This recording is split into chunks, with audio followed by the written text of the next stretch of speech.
I'm Wayne Maguire and welcome to Property Success New Zealand, where each week I bring to you the real estate experts who share with you their knowledge and wisdom on buying and selling property here in New Zealand. And this week we have, from floor plans to drone aerial video, we look at how houses are presented to buyers through various visual media by an absolute expert, George from 369. We'll ask Amy from Wealthworks, is it really that much harder to buy than it was 20, 30 years ago? And what's her advice to first home buyers? And each week, you know, we will go out to one of our auctions to see the market in action. Our salesperson of the week is James from Ray White Mission Bay. And together we'll talk about the transition of somebody coming into the real estate industry. And from the streets of Mission Bay, we'll open up and answer the public's real estate questions. That's all on Property Success New Zealand today. All right, well, joining me now is George. And George, along with your partners, you're the owner of 369? Yeah, that's correct. Yep. And you have some great services there in the market. And look, this is going to be fun because we work with George every single week. And normally, George, you're on the other end of a camera, so a bit of pressure maybe sitting here today. Yeah, it definitely doesn't feel normal at all. But there's, I guess there's ways to get around that. Yeah, absolutely. We'll just keep watching the pressure you put us under. But let's talk about 369 and the services you have, which are great.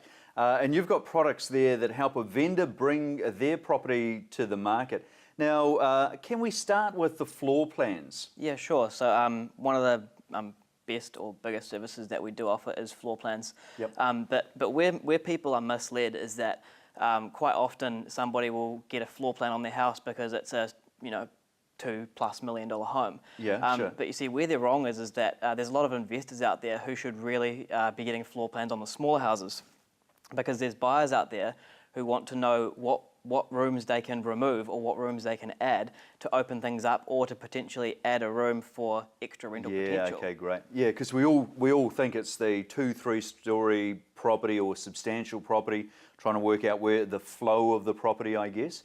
But you're saying further down in the market, it's somebody looking to add value. What else could you do with the house? So those people should be doing it also. Yeah, that's 100% correct.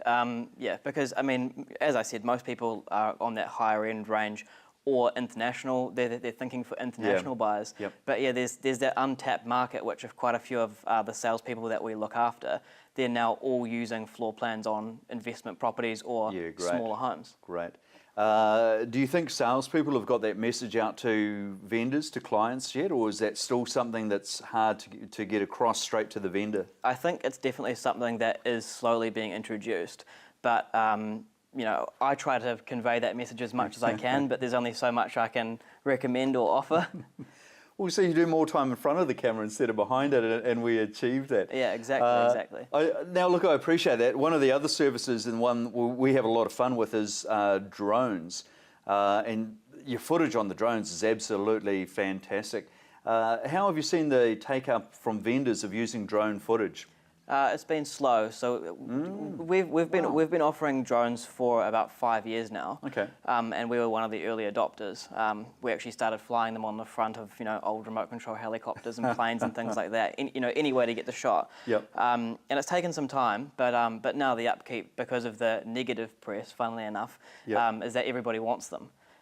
So yeah, drone shots are becoming more and more often used, and again, it's the same thing where you wouldn't expect somebody to use it on a cheaper value home, but it is actually a fantastic way to show where that home sits in the relation to something like a train station or local transport, shopping centres and things like that. Yeah, and I think it brings in the neighbourhood, doesn't it? And it's nice and easy on our coastal properties or something close to the harbour. We can bring that up, but yeah, maybe the train station or the other facilities. Yep.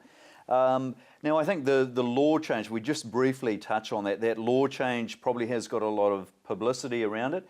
That's got to be good for professional operators like yourself. Yeah, exactly. So basically, there's a change to the law, and there's two parts to it now. There's one part for general consumers or general remote control users, and then there's another part for commercial operators like myself.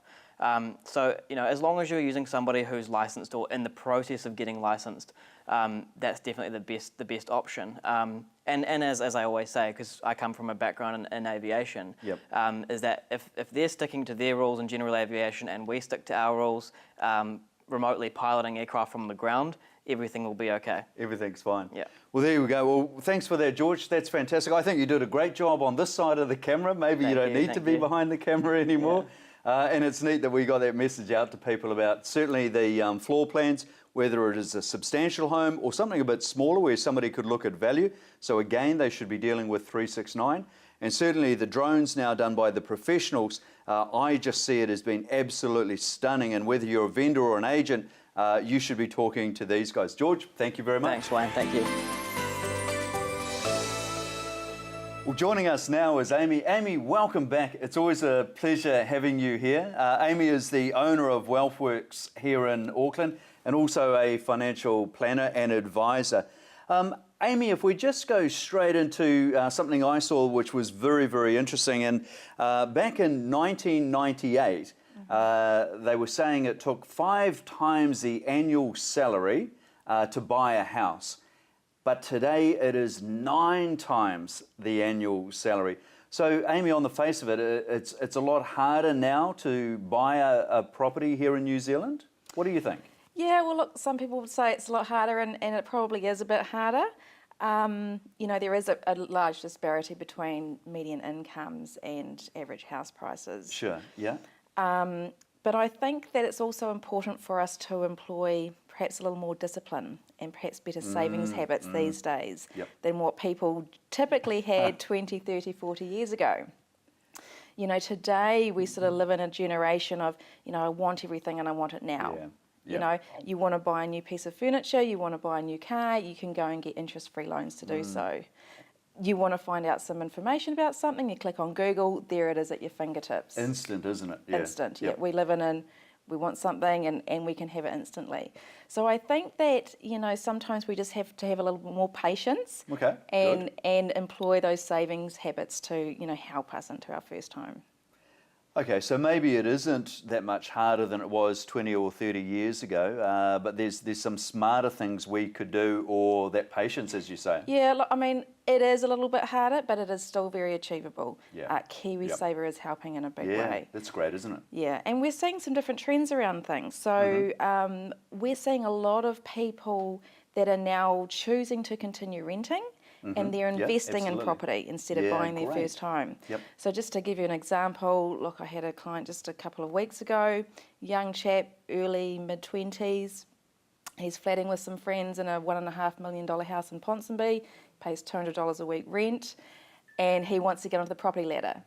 Now, he's not prepared to compromise his lifestyle to go and live out in the middle of nowhere, and so and it doesn't really make sense for him financially to do so when he's paying $200 a week to live in Ponsonby. So he's just bought his first investment property outside of Auckland and is just continuing to rent, and we're seeing a lot of that these days. And your thoughts of doing that outside of Auckland? Yeah, look, it can make a lot of sense, for some people. I mean, we had the global financial crisis and the recession back in 2008, 2009. We've seen Auckland recover very well, Extremely well. Extremely well. I guess it's only natural for other parts of the country to start to catch up to a certain extent. So going to places like the Waikato or Hamilton, which is sort of Auckland's neighbour, can make a bit of sense because you'd expect that natural kind of catch up. A lot of people who know me are going to laugh because I'm so much an Aucklander, but yeah, okay. So Hamilton would be a good option and one that you've got clients that would look at. Yeah, look, I'm quite a fan of Hamilton as somewhere to invest right now. It's got quite a bit going for it. It's next door to Auckland, so we will see some of that spillover from Auckland into Hamilton. We've already started to see that. We've got the extension of the Southern Motorway, so 2019 is going to be motorway all the way from here past Hamilton right through to just south of Cambridge. So that's really going to close that gap between Auckland and Hamilton, and that will do good things for the growth and population down there. And we can feel that already, I think, can't we? So maybe, look, it'd be great if the motorway went all the way to Mount Ruapehu. We'd appreciate that for the skiing, but I think it's making sense when you say that on property. Yeah. Amy, thank you so much. You can see why you would bring a financial planner in, somebody who's thinking wider than maybe we are, just in Auckland, your own home. It might be the Waikato, it might be some other area, or it might be the young guys there, hey, yeah, stay renting. Yeah. Quite possibly. Invest but still get on the property ladder. Yep. Yeah, I mean, it depends on the individual situation, of course, but for some people that can be a wise decision. Fantastic. I think they should talk to you before they make any decisions. That'd be great. As always, Amy, a real pleasure. Thank you so much. Thanks, Wayne. Thank you. All right, well, I think this is going to be a really interesting auction, and one in particular I'd like to show because, you know, some of our auctions, I don't know, 20 bidders on them, maybe half a dozen is a really good auction. But there has been some changes in the market, and we do have auctions where there's only a couple of bidders.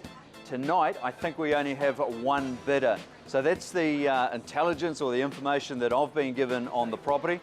What I would then expect is I've had a quick chat to the bidder so that there's no surprises. I just say to the bidder, I think it's you and me working together because I don't deal with conditional buyers, only the cash buyers. So I invite that bidder to start their bidding off. I won't turn that figure down, and typically I'll normally just pause straight away with them. Step off to one side and start the negotiation. And then I do the best I can to find out how much the buyer will pay for it and protect the vendor's interest, but give them the opportunity to sell. So that's what I'm expecting. One bidder, pretty light on the ground here tonight, but just a different one to show you. So I guess we should go inside and see if it works out that way. All right, buyers, appreciate that. It's your turn now. We just get your auction going straight away. So I now invite your opening bid or offer. Thought that was going to be a bid from the floor there. Invite your opening bid or offer. Where would you like to start? Buyers, in your hands. $550, happy to take your $550, sir. Welcome you to the bidding. At $550,000 now, look for a rise on that. Happy to take it 25, make me the 75 now. At $550,000 now, easy at that, otherwise I call us away. First call at $550,000. Second call at $550,000. We all done, all silent. Very clearly, if there's no other bid at $550, I stop with my buyer already. We'll work together. We understand both of us. I'm sure the value's higher than that, but we'll have that very first chat. So looking for your rise on that at $550,000 now. First call, second call, third and final. Nice and easy. I pause straight away. So we'll step off to one side now and have a chat where we are. I'll give you the chance to improve that bid, and I'll be talking to the owner at the same time. Ladies and gentlemen, just give us a moment and we'll come back and restart. I appreciate your patience, but very much I appreciate the work that we've done there together. We now do have an improved bid. I'll just look to confirm that. So we paused at $550,000. Just look to confirm $650,000. Thank you very much, appreciate that. At $650,000, we've spoken about this, still away from my instructions, but rather than be another hour off to one side, I'll call the property 3 times. So at $650,000, I'm not on the market selling, I'm happy to take a further bid, otherwise I call 3 times, I'll close the auction, we can continue negotiating on the property. And sir, as I said, we do open the property up to the entire market, not exclusive to us, but we can keep moving. So in your hands there, ladies and gentlemen, at $650,000 now, call 3 times, first opportunity, second opportunity, third and final, all done, all silent. Well, nice and easy. That's it, I closed the auction. Let's keep working on that. Good luck, guys. We've got the vendor there on the phone, so we've still got some work, all of us, to do together. Ladies and gentlemen, thanks very much for your attendance. Keep an eye on the property. No doubt there's going to be a sold sticker going up there. Thank you very much. So there you go. How interesting is that? And I guess you didn't expect to see one where we don't sell, but I really wanted to show you that. So one buyer starts at $550,000. Then I step off to one side. My job is not just calling numbers out the front, but is actually to be a negotiator and have some skill in that.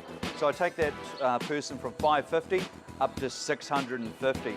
Now there's still a gap at that level, you know, that's a pretty good price, $650.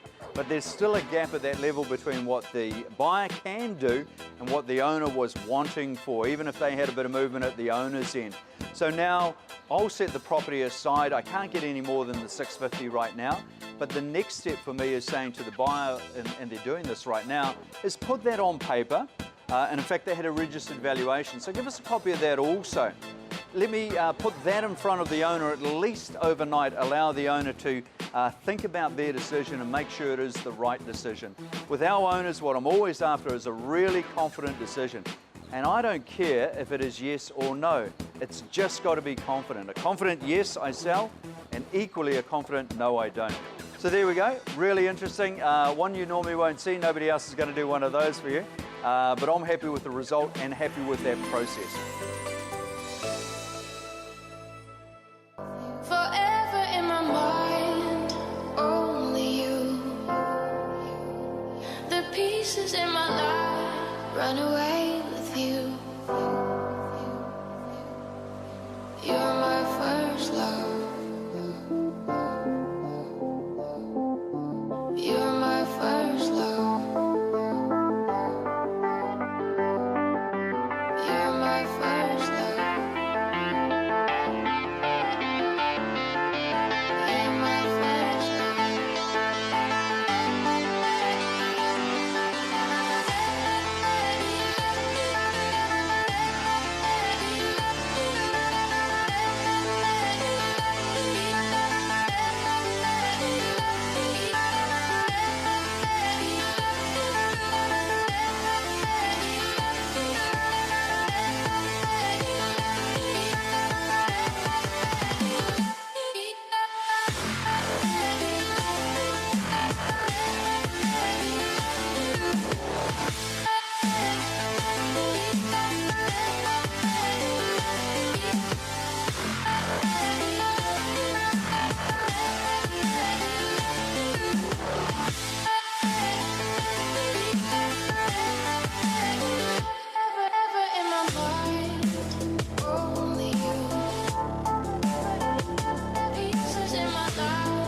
Well, joining us now is James, who is also from our Ray White Mission Bay office.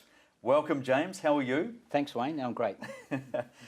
James, I think normally we've been talking to successful salespeople about selling and what they find and how they do things. Maybe a little bit different today, James. Can we maybe talk about that transition from a role outside of real estate into becoming a real estate agent? And yours is interesting because you've had a very strong sales background. Yep. Maybe you can touch on that for us? Yeah, so I've spent many years in franchising, and that gave me a sort of a good insight into people, the relationships and ongoing sort of management of those sort of people. Sure. And wanted to really see what I could be doing next with the same sort of skills. So real estate was really quite an obvious thing for me to do. So it wasn't only sales, it's a real strong business background, isn't it? Yeah, absolutely. Yeah. So with that aspect of the business, obviously you're selling them a franchise and then you're maintaining and looking after them for sometimes 10, 15 years that they're part of the franchise. So you get to know a lot about the people, and the environment always changes. So it's always quite an exciting, interesting to be. So maybe the same as us, long-term relationships with people. You're not in and out that quick. You are around as a trusted advisor as you go.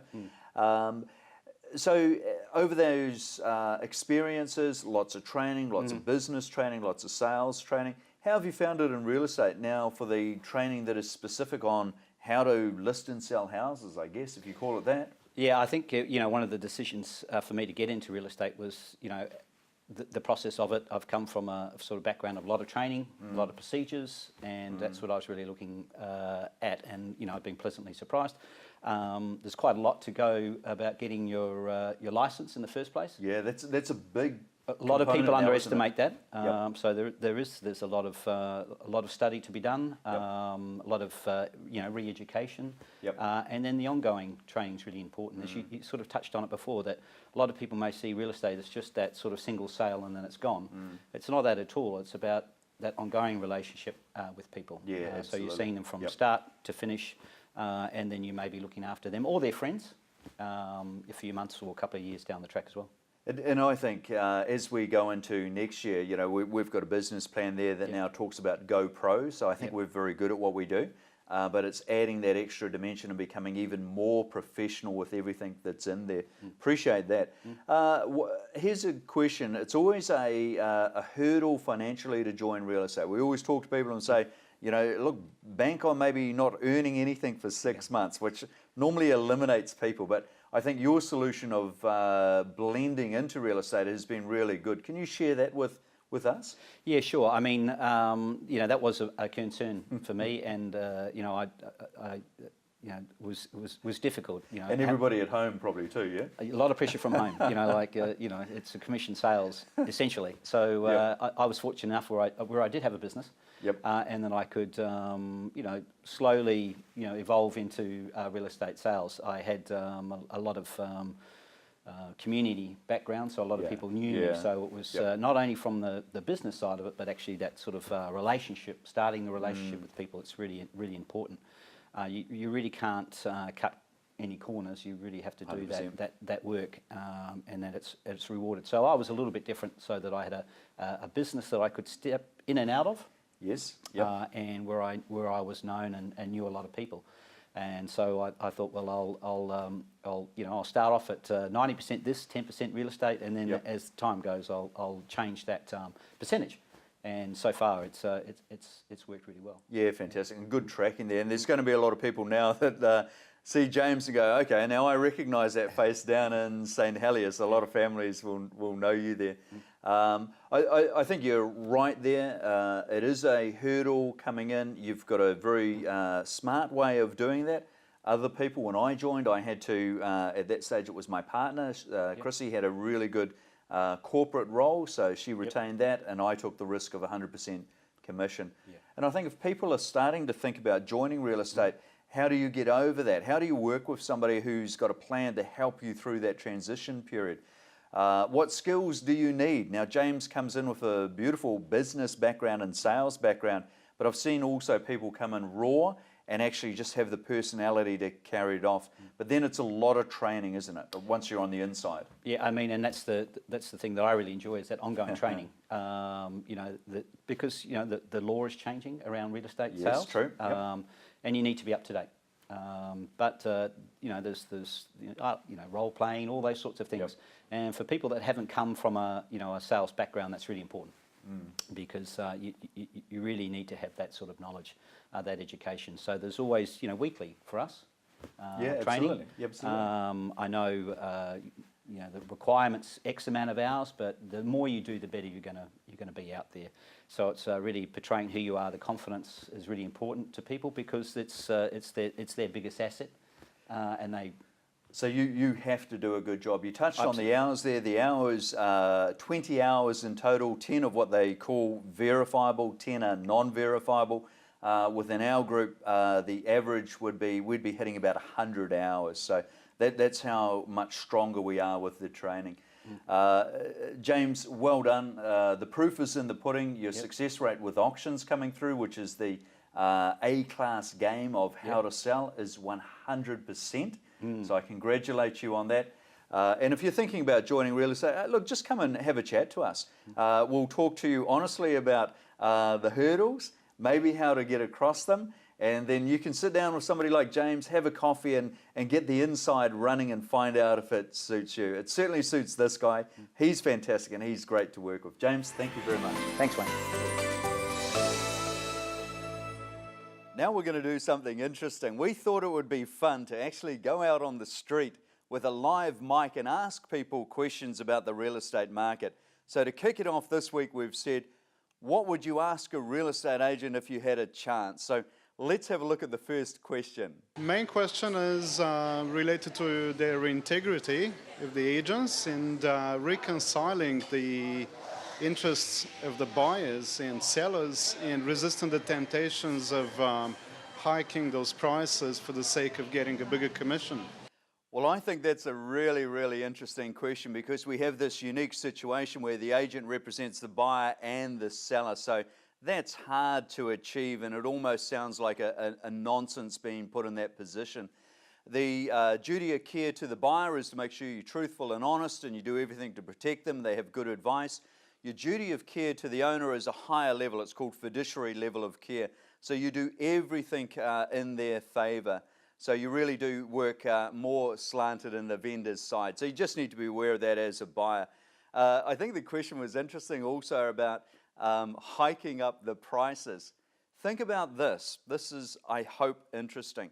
As the price goes higher, the commission rate that the vendor pays goes down. So I think the commission rates are in fact the wrong way around if you look at it logically.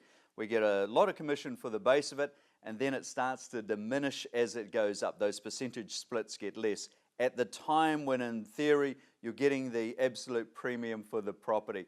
So the way the commission structure is there does not incentivize the agent to get that absolute top dollar. How's that for an answer? So let's have a look and see what our next question is. I want to know what's the good time for me to buy a house or sell a house. Well, I think that's a great question. You've given me two questions from the opposite side of the coin, I think. Let's deal with buying first. Easy answer, as soon as you can afford to, because you need to buy and get onto that property ladder and then enjoy the capital growth as it goes through. Now, with selling, most of the market thinks they're going to come on in spring. So, in fact, if you're a vendor and you come on in spring, you've actually got more competition there. So the buyers have got more choice as they look through. So maybe if I just give you one specific example. If you have a house that looks great in winter, so maybe it is airy, it's got lots of windows, the light pours in, or maybe it's the warmth of the property, it is really inviting, then consider coming on in winter, not in spring and not in summer.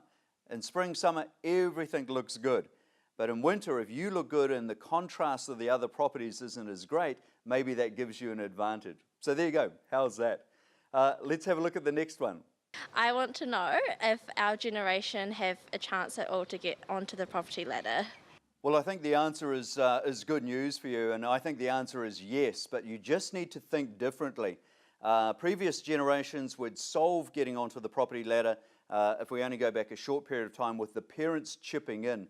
I don't know if that's going to continue. I think some of the banks will become risk averse to that, and some of the parents will also, because now you're putting two properties at risk if something changes.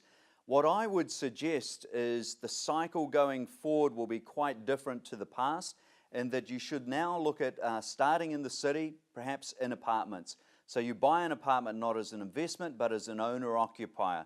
And obviously that suits one person, two people. When it comes time to have a family and you need a house, then at least you've been in the property market, you've had that capital growth, and then you move out to the suburb. And do you know what? I think that eventually you'll be the generation that is the first one to actually move back into apartments and appreciate retiring back into them and living there, because you started, you went out to the bigger house, and when it's time to downscale, and that does happen at the other end, you moved back in. So there you go, good news. Well, thank you for being with us. I'm Wayne Maguire, and next week again I'll have those experts for you with their insights on how to buy and sell and have property success here in New Zealand.